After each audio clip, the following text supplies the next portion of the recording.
I've heard something crazy from you, actually. From your sources. Be careful, it's been recorded. They are preparing for a really major escalation, definitely. They want to risk it all in order to get the results that they want. And I don't think that the Americans have understood the difference between these guys.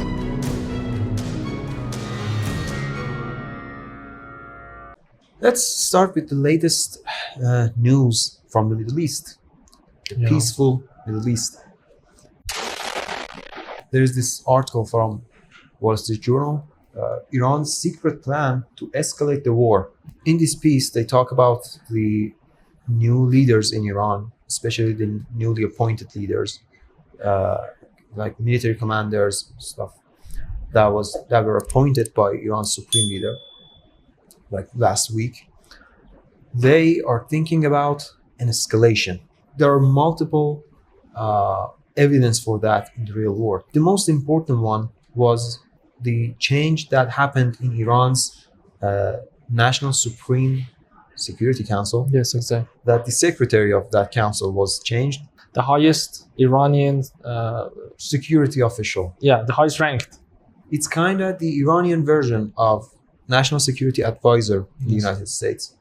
The man that holds that power, that office, is in charge of bringing together all the security services and military services, and also the civilian part of the government, in order to shape the national security agenda, kind of. One of the most important key figures in shaping the whole, not only foreign policy, but even domestic policy of Iranian political system. Yeah, the head is the president, but the secretary yes, the secretary kind of the man in charge. Which is sort of always, it's been the case that he is the direct representative and the direct appointee of the supreme leader. Exactly. So yeah, that office experienced a drastic change in the past week. Yeah, in the past week, former General Mohammad Zolqadr was changed. He was kind of a moderate. I remember when he was appointed, like after Larijani. I mean, Larijani was the secretary, and then when he was assassinated by the Israelis, and then we had Zolqadr. And I remember when he was appointed, everyone in the media, in the Western media especially, they were like, okay, this one is really hardliner. And then it just turned out that he was not that much of a hardliner to be expected. Yeah. He was a guy from Iran's hardliner, deep state, Yes, he was an important figure, but... And after he was kind of removed from the office, he was appointed as the supreme leader's advisor. Yeah. So he's not like removed from the Islamic Republic. No, he's still there. But after the Americans cheated on the MOU, they just breached it. They breached it, and they just blow it to parts, like to pieces. After that, there is this cynicism in Iran's establishment, in the Islamic Republic of Iran's establishment and the government, about that previous approach to the situation. That we can just talk to the Americans, we can do some damage control, we don't need to escalate. And the supreme leader was not on board with that. We obviously know that from his message. From the first place. Yeah, he was from not his with it. Public message on the MOU, he said that I was opposed. By principle, I was opposed to this. Principally, I was opposed to this approach, but the president convinced me that he's going to keep Americans committed. He said that the president, as the head, as the number one responsible for the whole situation, he promised me that this approach would work out. Yeah. Then he was like, okay, so let's go with it. It didn't work out. It didn't work out.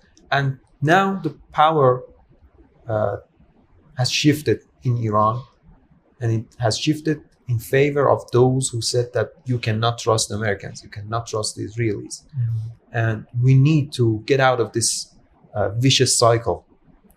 And one of the most well-known and well-spoken figures of that camp is Major General Mohsen Rezaei, who was a head and commander of IRGC during Iran-Iraq war. 8 years of in the war. 80s. Like the most formidable years for Iran's national security. He was the number one military commander of Iran in the war between Iran and Iraq. Exactly. Saddam. Yeah. So he was a really, really important figure Really in terms important. of that. And he's well known for his aggressive view of foreign policy and national security. He believes that we cannot just sit back and let them punch us and we just punch back. Defend. And we defend. Yeah. And he says publicly that we need to take the initiative. We need to be on the driver's seat of this situation. That's his whole idea. And now he is the man running Iran's basically national security establishment. In the war, during the 40 days of the war, I think it was around that time, or even after that, after the ceasefire, he had an interview and he just directly threatened that if you keep continuing with this path towards Americans and Israelis he was talking to, we are going to quit NPT. And what it means to quit NPT. That was his statement. That is the first time so we don't have any Iranian official is claim. Threatening that. Quitting NPT is a kind of a direct threat that we are going to build a nuclear weapon.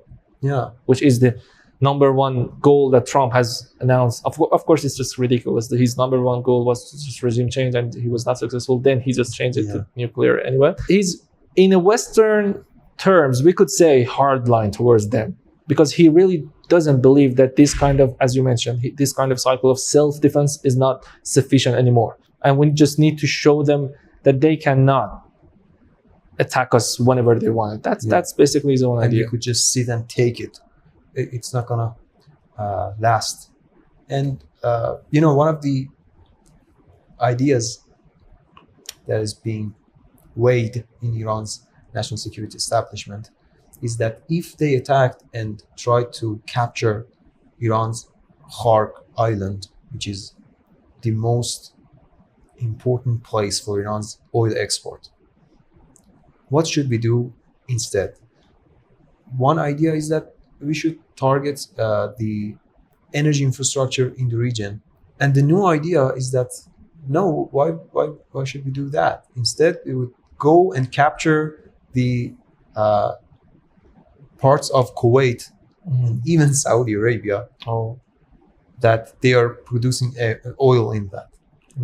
And they are exporting oil from that place.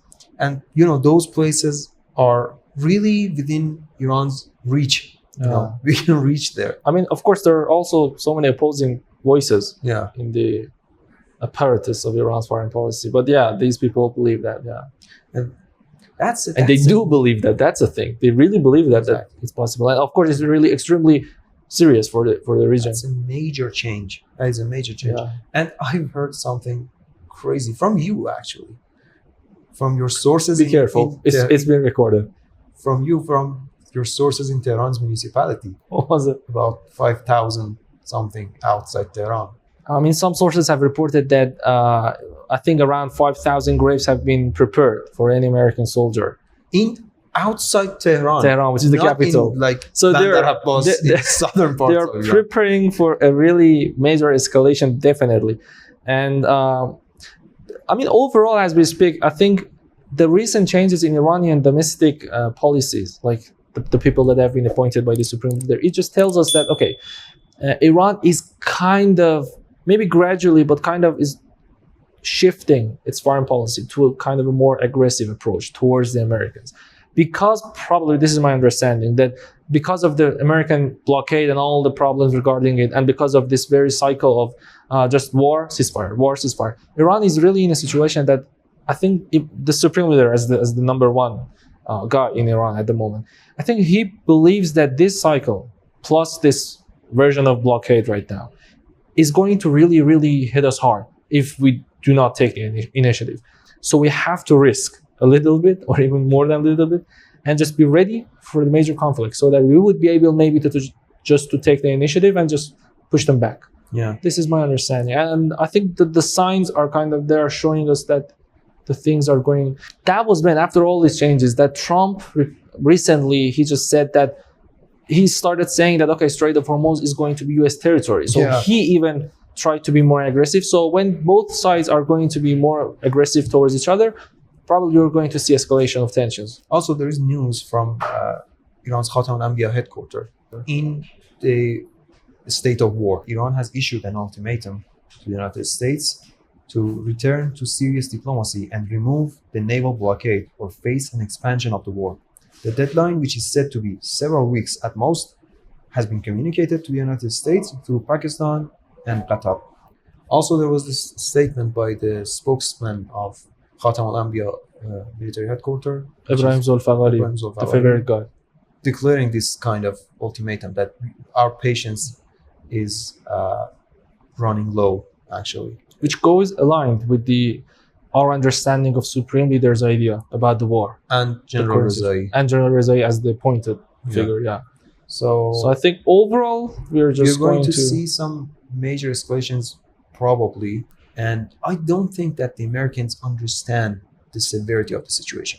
Because, even the previous team that was in charge of Iran's national security, they used to use big words and threats. But I mean, they were not moderate in any term, I would say. They were not. Even in our domestic policy understanding, they were not considered like this kind of reformists. No, they were principalists by definition. However, even to them right now, they are being kind of replaced by kind of more aggressive people towards the Americans. And their approach was pretty restrained towards the neighbors and the Americans.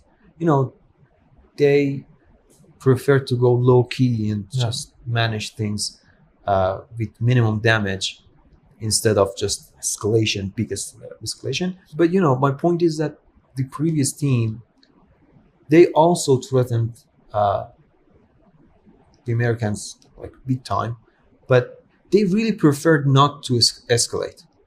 Yes. But this new team, they are really in favor of escalation and just getting this over with. Moving. They want to risk more than them. Exactly. They want to risk.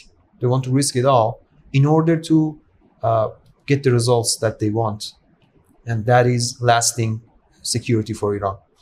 And I don't think that the Americans have understood the difference between these guys. Maybe, and that might make things pretty dangerous. So let's see what's going to happen. Let's see what is going to happen here. As always, thank you. Like, subscribe without a comment. You can reach us through our social media accounts. Links are in the description. And stay safe. I think. I don't know. We need to stay safe. Anyway, thank you.